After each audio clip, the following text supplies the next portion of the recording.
What's up, bestie? Welcome back to your favorite podcast. I know you know. It's true. It really is.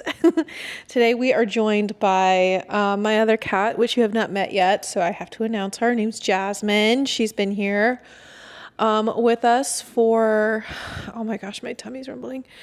She's been with me for 14 years now. Anyway, thank you again for coming back. I am your favorite tough love bestie. So if you you need someone to give it to you straight, I am your girl and I'm not sorry about it, but I love you. Today's topic, we are continuing the dating scene sort of situations to help my girls out. You know, I have not been in the dating scene for 3.5 years, and if my calculations are correct, I'm not going to be in the dating scene for quite some time now. I mean, like, for the rest of my life, hopefully. Knock on wood. Oh, crap. Where's the wood? Right there. So that's what we're talking about today. But yeah, I had a great weekend. Mark and I got a tummy bug. So that is why my tummy was rumbling just now. Made sure I had to go to the bathroom. I went to the potty right before this just to make sure everything was okay. Today's like the first normal day that I had. My appetite is back. The past like 2.5 days, I don't even think I ate 1,000 calories, like altogether. Wild. It's wild not having an appetite, which hasn't happened to me in a long time. Like, I've been sick here and there, but when it comes to like losing my appetite, it's crazy. I kind of wish it was like that all the time. No, that's toxic, like, weight loss behavior. We're not here for that. So yeah, that was my weekend. Don't recommend the tummy bug, but we're on the up end. I lost a couple pounds. Woo! That's one way, right? No, we're not toxic. No, we don't. No, we don't starve ourselves to have better numbers on the scale, please. All right, let's dive into our topic. Like I said, we are getting into those dating scene issues because it is a really common theme that I do hear about among my friend groups. I see everywhere. I hear people talk about the dating scene in Nashville is just so trashy. New York is the worst dating scene. The men here are awful. No, Atlanta's the worst. Like, are you seeing a trend here? There's a couple trends going on. 100%. And you're not 100% responsible, but you're also 100% responsible. Allow me to explain. When it comes to like dating around, gosh, you know, it's so nuanced because we all have like our own preferences, our own dilemmas, or whatever, you know, and the personal problems that we have along with, there's just so much, right? So where you have to begin and should always begin with, regardless of your upbringing or what you talk to your therapist about, like regardless of all that. How loud? That street is so loud right now. I'm sorry. Regardless of what you talk to your therapist about or complain about to your friends, it always starts with you. I'm sorry. It really does. And when I see these girls like complain about why can't I find a good man? All I want is these 50 things or, you know, just all these complaints. Why can't I this? Why is dating so hard? Blah, blah, blah. Dating's hard. One, accept that. My advice is all over the place. So if you need to take out your pen, you can start taking notes. Class in session. Yeah, dating's hard. Deal with it. It's just going to be hard. You're going to have to run into people. You're going to have to go out with people that you don't vibe with. That's okay. Some of them are going to be douchebags. Some of them are going to be like, meh, you know, whatever. Didn't float my boat, but cool guy, whatever. I've been on plenty of those. I've actually been pretty lucky in my life to not have awful dates. Like some of the dating stories I hear, I'm like, how?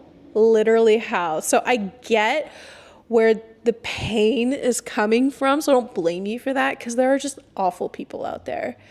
But you can attract the right ones. Allow me to explain even further. Like I said, it really just starts with you.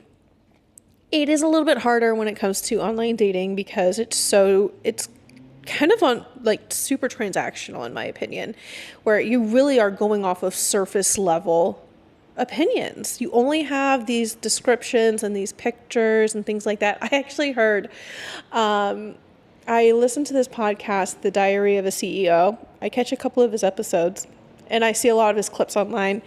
I'm about to burp.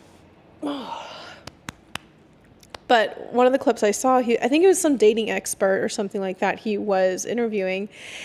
And he told this quick story of a friend who had swiped on a guy, like declined him or whatever. I can't remember which ways went. You know what I mean. Declined this dude, said no to this guy based on his profile picture because there were boxes on top of his cabinets. What? Literally what? If I judged Mark based off of how he kept his home, which is a different story because our first date technically was our first everything. If I judged him the first time we hung out was at his apartment, we had met before. I'll tell you the story in a minute. We had met before. We hung out one-on-one, right? And so that was at his apartment. And I can't tell. It looked like this guy had been homeless. He dressed like he was in comfy clothes, but they were just like clothes he had since he was in high school. And I'm like, oh, this guy dresses to impress, doesn't he? And his apartment was a bachelor pad. It just was. It's like, are you still in college? No, you're in your 30s. And it's just hilarious to me that people are so judgmental. Because like, yeah, and I thought for a minute, I'm like, gosh, I've never been the cleanest person in a relationship before. It's time for a change of pace, I'll tell you that right now. But also, I could see some potential issues, but it's nothing I can't work with. It's nothing I can't manage myself, or, you know what I mean? So my first piece of advice, literally have realistic expectations. Like have some common sense. Have some common sense. That, I also will say, applies to girls who are needing a man who's over 6 foot. You need to go. Literally leave.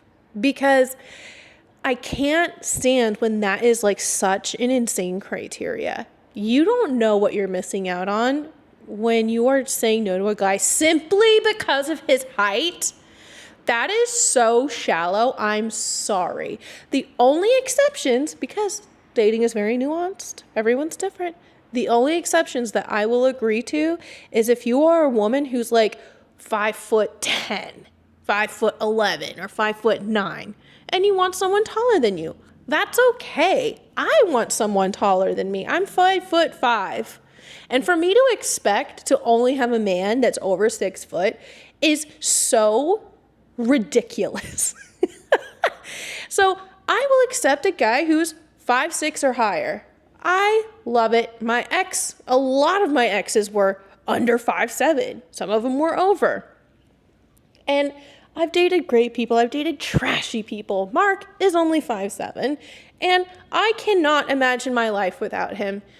Girls, it's time to wipe the slate clean, change your expectations, change your criteria, do whatever it takes, because that's so stupid. I'm sorry. I could go on and on and on about this 6 foot height criteria. Like, I'm a woman of the people. I'm a woman for the girls, for sure. But that doesn't mean we don't have our own problems. Oh my God, I'm going to get buried for this. But I don't care because I'm right. I promise you. Like, you need to have some realistic expectations. Like, please. It's just so... Okay, I'm done. I'm done with that part. I need to take a sip of my drink. It's time to take a look in the mirror, ladies. It really is. And times, as everyone gets older, it happens to everyone.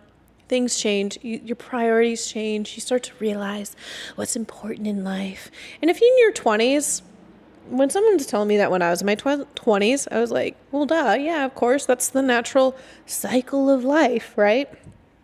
You get older, things change, your priorities change, all that. Do it now to save yourself some time, because if you're sick of being single, it's time to start evolving. It really is time to start evolving a little bit quicker if you're sick of being single. If you're sick of being single, you need to be okay with being single. I know you don't want to hear it. I'm sorry. No, wait, I'm not sorry. That's what this whole podcast. Yeah, no, not sorry about that. I take it back. This starts the portion of this podcast, of this episode, where we talk about our personal development and how important that is for ourselves. We need to be personal development queens. We need to do whatever it takes to be the best partner we would want someone to have, that you would want for yourself, right? I can't tell you how much I cannot stand double standards. If you have all of these standards, expectations, whatever you want to call it for a guy, you need to have these same expectations for yourself. Set the bar high for yourself. If you want a high value man, be a high value woman. That's like the most cringe thing I've ever said, but it's so true. It honestly is so true. I went through such an evolutionary period in my 20s. Wild. Thankfully, I have had a wonderful, wonderful childhood. Beyond blessed. Wouldn't take it back for the world, where I don't need therapy because of my past or whatnot. But that doesn't mean I'm perfect.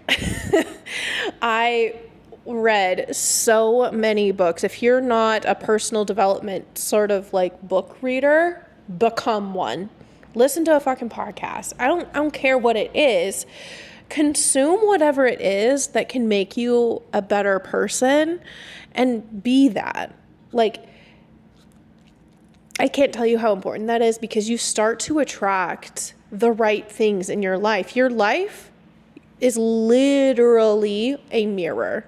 If what you're looking at, if what's being reflected back to you is something you don't like, it can change with you, because it starts and ends with you. I learned that. And that's such a simple concept, like duh, right? When you hear that, you're like, of course. But I actually read that in one of the first personal development books that I had ever read.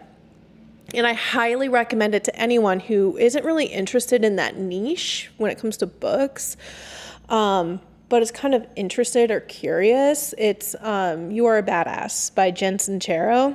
So funny. It's the best place to start when you want to grow a little bit, develop a little bit more. That book is so funny, and it's light enough to where it's like hilarious writing, but also in such a good introspective way that it starts to get you to be a lot more self-reflective. And that's important. We need more of that in the world, right? Right? We can all agree on that. It helps you start to become more self-reflective. And that is a brain connection you need to start making to make your life a little bit easier, is becoming more self-reflective. Think about like how your actions are affecting the people around you, the way you're communicating to people, and how their response is. I'll tell you, when I started to learn about the whole mirror effect or whatnot, I experienced so much resistance in my life at the time for no goddamn reason. Why are people so mean to me? It's me against the world. I have to defend myself against everyone and everything. Poor me. I'm a warrior. I really was like that. And when I started to learn, like, no, you can communicate better so that other people don't get offended as easily. You can do this so people know your intention. You can do that, Katelynn. You can do that. And I was so salty for so long, because I was like, why is it my responsibility to make sure everyone else is comfortable? Why is it my problem that other people are offended? I mean, like what Katelynn said. Like, I was like that, and it's still a part of who I am. But I was like really, really mad about it for a long time because it's not my responsibility to manage other people's feelings. Still to this day, like, same for you. It's not. But that's how it felt when I was learning all of this. And I realized, okay, let's like put the ego down, relax. It's not that big of a deal. And realize that you just need to become a more effective and creative communicator so that what you're saying is so much more like received. And so you get a better outcome for what you really want. Ding, ding, ding. Okay. So that applies to this whole topic. Okay. If you want a better outcome in your dating world, in the dating scene, even if you meet a great guy and he's not the one, like, I'm not trying to like tell you how to find the one, but if you're sick of like a shitty dating scene, you can change it. You honestly can change it. And you have such immense personal power you don't even know. And if you're going to continue to complain about this dating scene, how men are trash, that's your problem. It gets to a point where it's your problem. And you're choosing that because you're not being self-reflective enough. Like, oh, the mirror of life is showing me something consistently. Like, there's a pattern here. When it becomes a pattern, that should be your clue. The mirror of life is showing me something that I just do not like. What can I do? It's not about a different dating app or getting the lip filler or losing 20 pounds. Like, no. I'm always an advocate for a healthier lifestyle, side note. But you know what I mean. So it becomes a point where it's a pattern. Time to look a little bit inward. What can I do? How am I like presenting myself to the world that I don't even realize? And it's attracting the wrong kind of guy. You know, and you can discover those things in therapy. You can discover it through good conversations with your friends, like the right kind of friends that can be open and honest with you. And of course, you always need to like present that to your friends. Like, guys, I need some unfiltered advice. I need some help. Or do it through books or do it through podcasts and just continuously be curious about yourself. And that's the best way to get through this evolutionary period. We're always evolving. But I feel like everyone goes through like a real good chunk of one, you know, in their 20s and 30s. And to get through that period, you have to be, in a good, less stressful way, you have to be just curious and open-minded about yourself and be gracious on yourself when you start to realize your faults and how you could have done XYZ better or why that happened because of the way you did something. You know what I mean? Like, when you start to learn more about yourself, be more gracious with yourself because we're all at fault of something. We all have these ugly, evil sides of us, or however you want to say it. Evil's a strong word. But you know what I mean? So it takes a lot of time. So be gracious with yourself. And that's why I said at the beginning of the episode is that you have to be okay with being single. I remember, water break. I got divorced at 24. I'm going to be repeating myself a lot through this podcast because I ain't going to try and remember everything I've said. Not sorry about that. I got divorced at 24. And I am 34 now. It's been 10 years. And it took me basically that long to find the one. At least you better fucking be.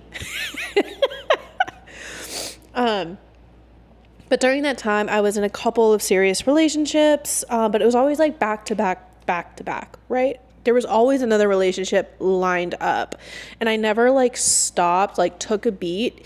And one, healed from my marriage, grew as a person, and then moved forward. No. Who wants to do that? Fuck no. You need the validation of a boy constantly texting you, sending dirty pics, and being on the dating apps and having all this attention. Like, it feels so good. It does. Like, I 100% get it. And so if you want to date around, like, date around. But at the same time, don't ignore you and you becoming a better person.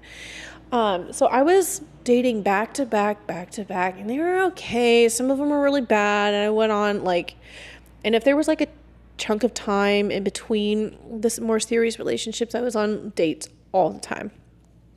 And I remember after my last relationship, I was so sick of it.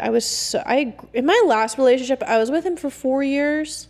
Was it 4 years? Damn. I was with him for about 4 years. And I did a lot of growing during that time with that guy. I'll say that. He was an older guy. And so a lot of maturity was there that younger men just don't have. So he offered me a lot of space, and he held a lot of space for me to evolve as a person. Because he was older, he's like, she needs to grow up a little bit. But the way we talked and the way he like just offered different perspectives and just left me a lot of space to be myself and really grow. And I'm so grateful for that time and for what he allowed me to be and to evolve into. And of course the relationship didn't work out for other reasons. That was one of my more peaceful breakups. And sorry, I gotta sneeze. Oh, not gonna happen. But after that relationship, or I knew that when you start to you catch on to the end is near, like it's a matter of time. And so I started to see the end of this relationship coming toward me, and I thought, all right, when this actually ends, I'm going to stay single. I made a promise to myself. I'm going to stay single. I'll go out on dates because that's just who I am. I'm an extrovert. I love the attention. I love getting dressed up and beautiful and impressing someone. Like, I'm so good at dating. I'm really a great date. Like, I'm a good date, guys. If you want some advice, let me know. Well, I am giving you advice. No, I'm talking about like being on a date. Even if the guy is kind of a dud, I can still have a good time. Like, it helps me an extrovert, so I don't know if I have advice for you introverts. I'm sorry. I'm a good date. I'm a fun time. Anyway, you guys love me so much.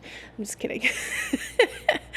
Anyway, I promised myself that I would stay single, and I did. So I was on and off the dating apps. I ended up staying single for, I think, almost 2 years, and it was the best time.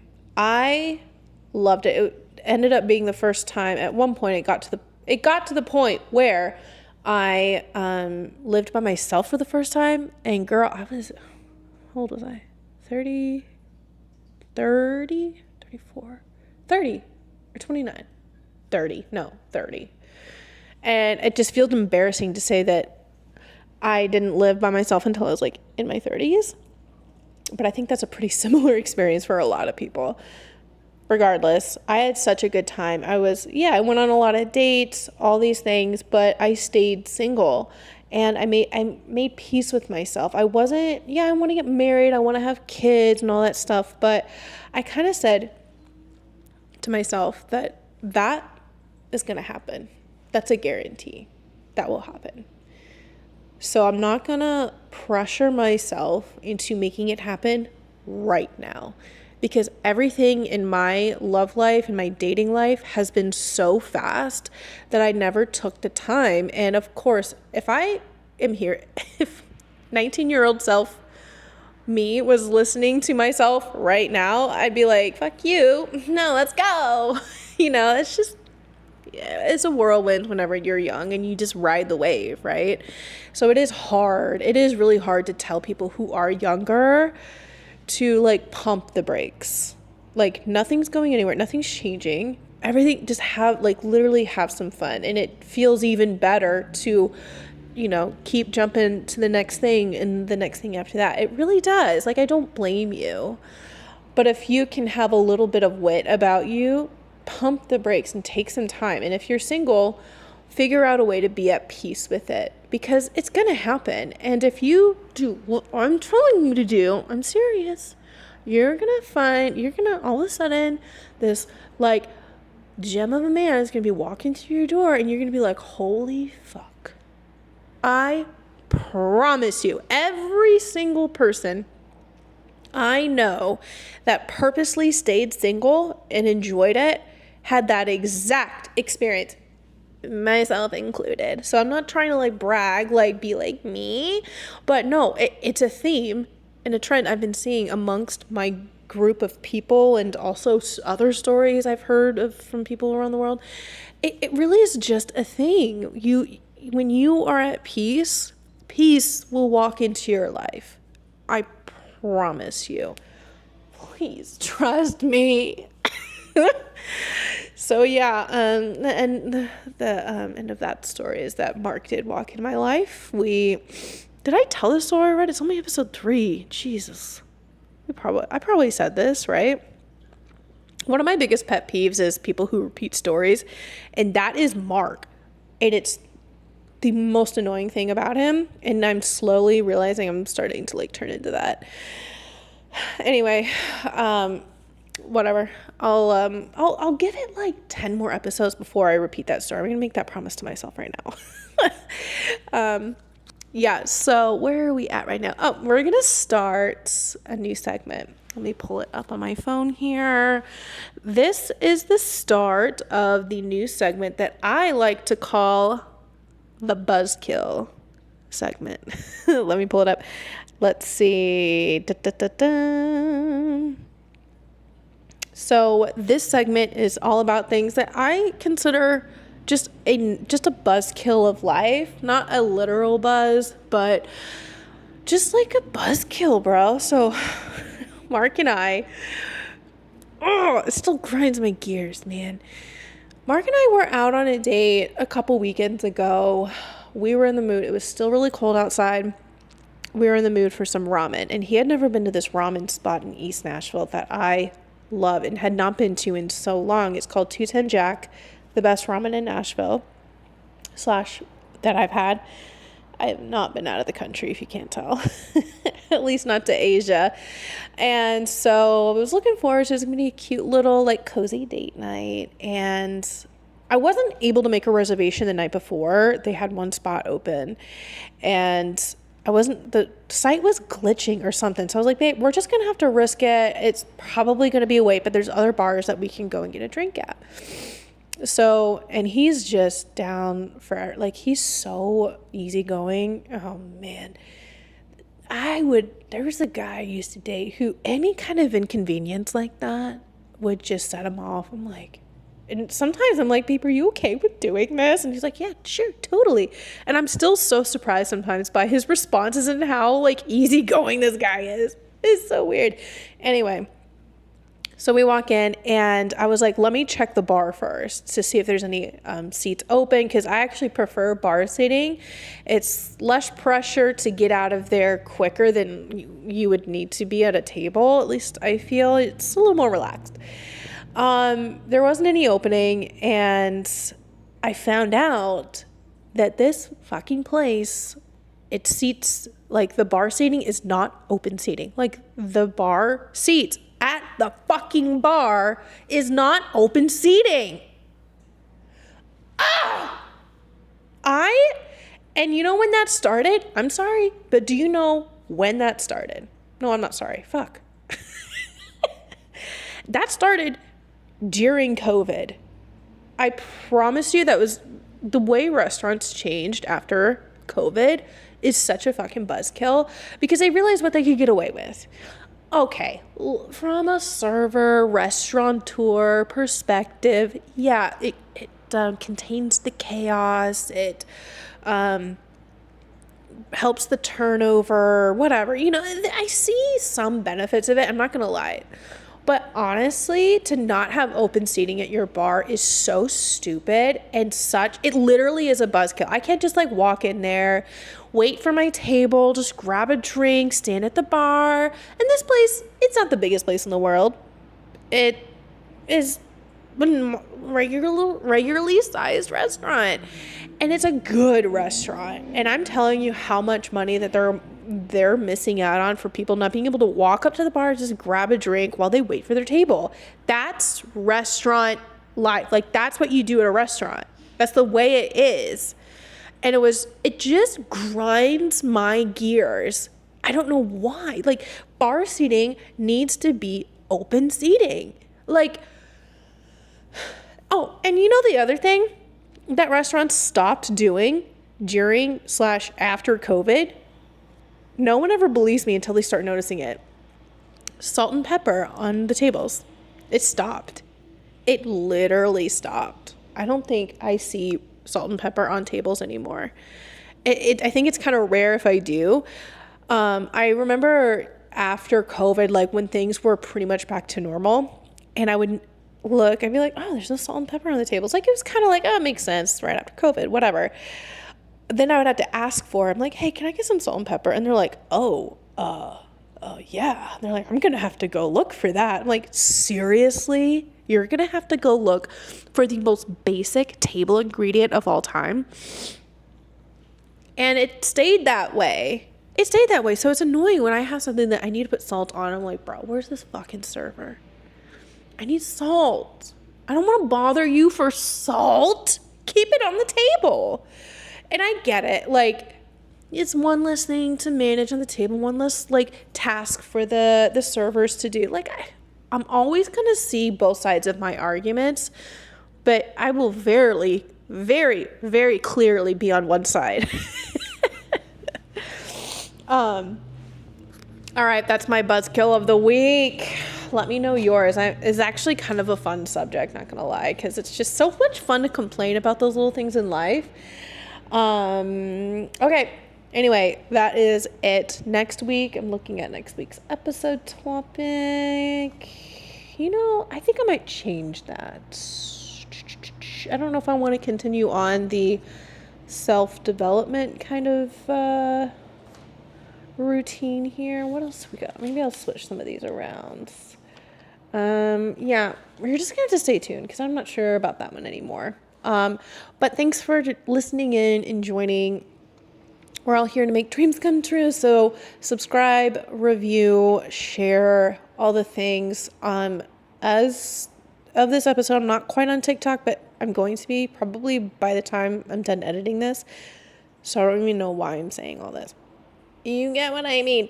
But supporting is the best way to spread the love, to help things grow. And I love it so much. I'm so happy I found my spark again with podcasting. So I appreciate your support and I love you. Talk to me in the comments. Talk to me on the email. You'll see that below if you are listening to the actual episode. And I look forward to hearing from you. Okay, love you. Bye.